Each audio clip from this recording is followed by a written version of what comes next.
오늘 말씀은 예레미야 39장입니다.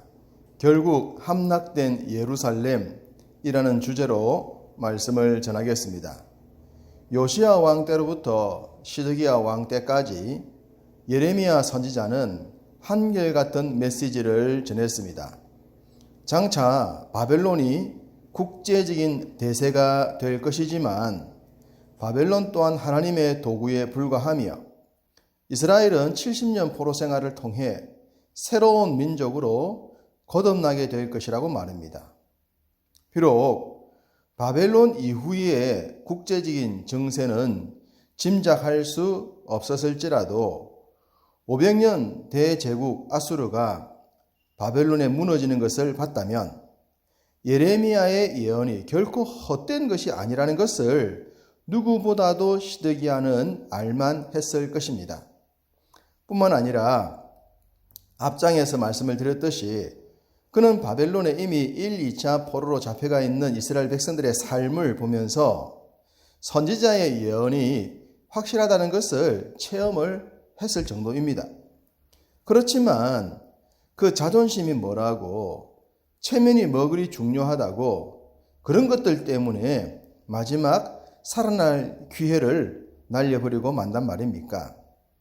결국 항복하지 않는 시드기야를 괘씸하게 여긴 바벨론의 느부갓네살 왕은 대군을 이끌고 예루살렘을 포위합니다. 이때가 1절에 시드기야 왕 제9년 열째 달이라고 했습니다.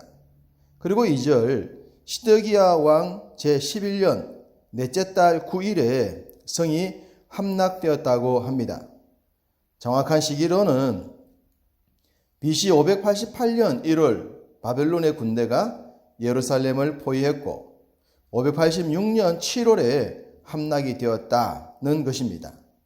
성이 포위된 지 정확하게 18개월 만의 말입니다.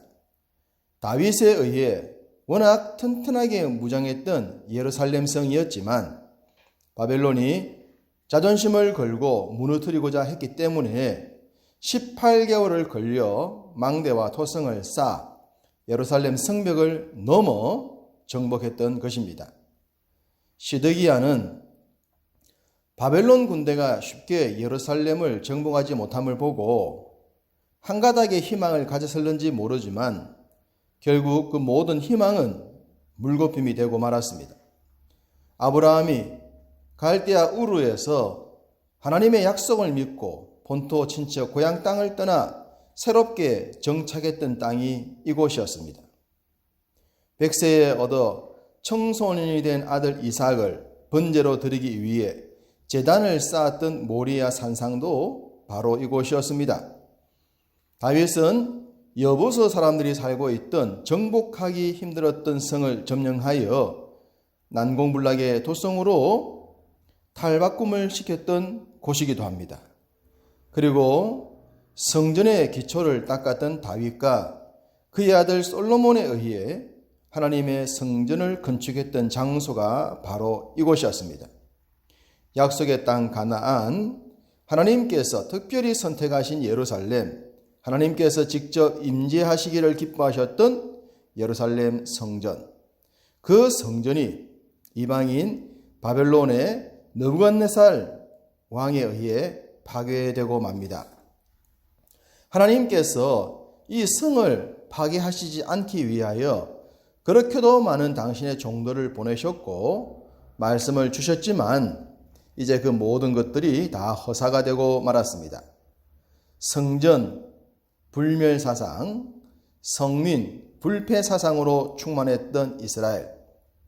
그러나 그들은 피눈물을 흘리며 슬픈 민족의 대명사가 되고 맙니다.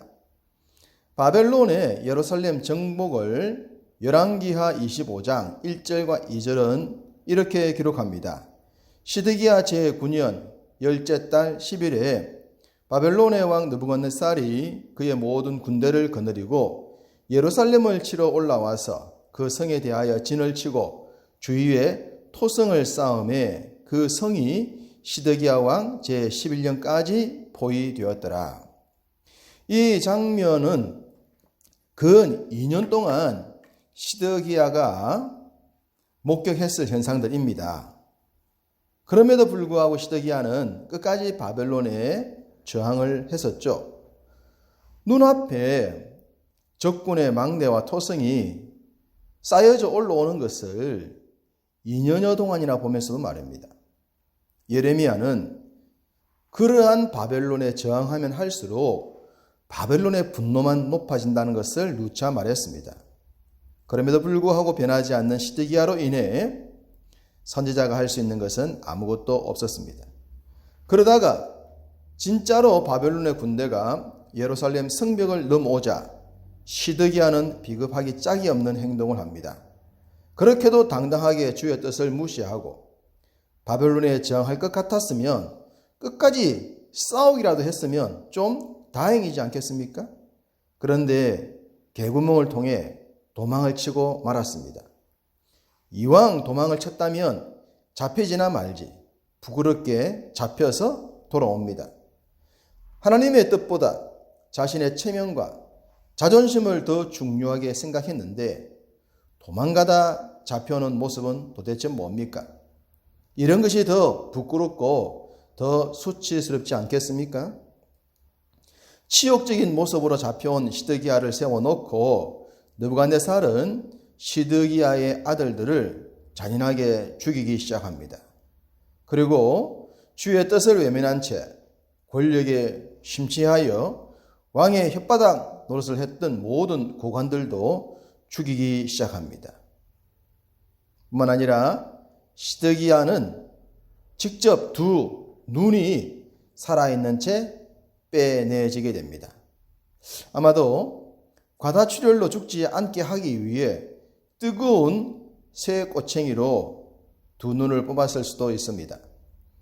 뿐만 아니라 시드기야는 바벨론의 사슬에 묶인 채 포로로 잡혀갑니다.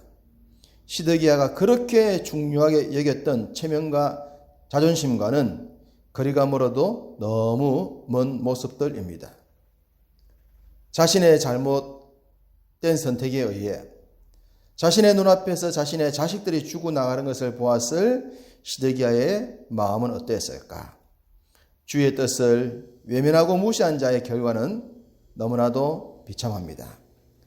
반면에 느부갓네살 왕은 예레미야를 선대합니다.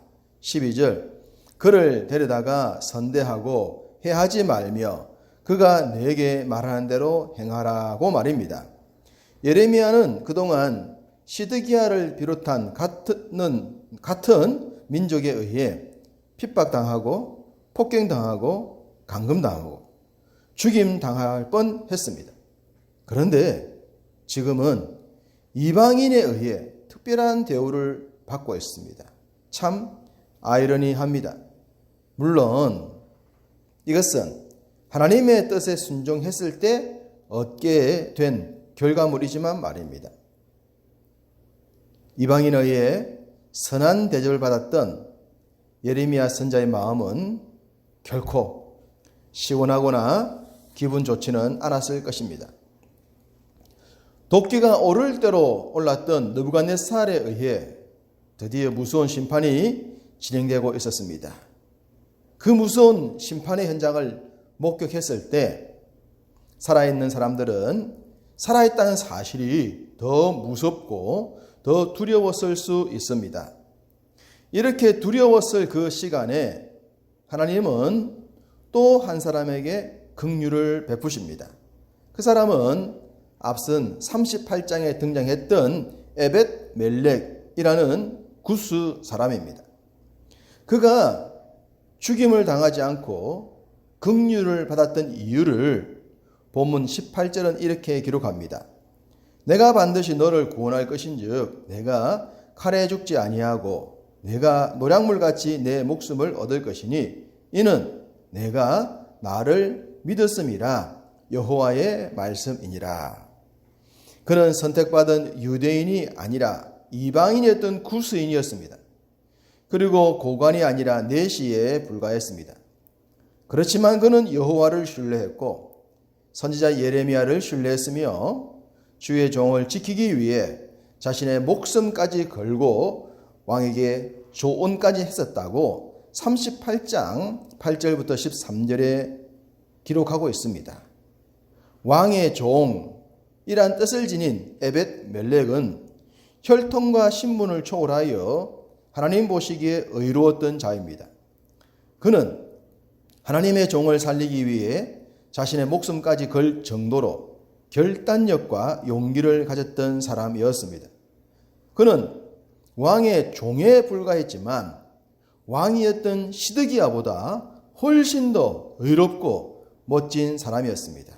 그러니 그런 자가 보호를 받고 복을 받는 것은 당연한 것이지 않겠습니까? 우리는 언제나 문제 많은 세상을 살아갑니다. 그것이 바로 세상 속의 그리스도인인 우리들의 삶이지 않겠습니까? 우리가 이 세상에서 어떤 삶을 살아야 할까요? 에벳 멜렉이 그 답을 제시하고 있습니다. 말씀이 제시하는 방향을 따라 행동하는 신앙, 바로 그 믿음의 주인공의 길을 우리가 걸어야 합니다. 에벳 멜렉이 그러했듯이 말입니다. 세상의 흐름에 따라 부하내동하지 않고 에벳 멜렉처럼 옳은 자리에서 옳은 결정을 하며 옳은 길 걸어가시는 여러분의 이 하루에 복된 삶이 되시기를 주님의 이름으로 축복합니다.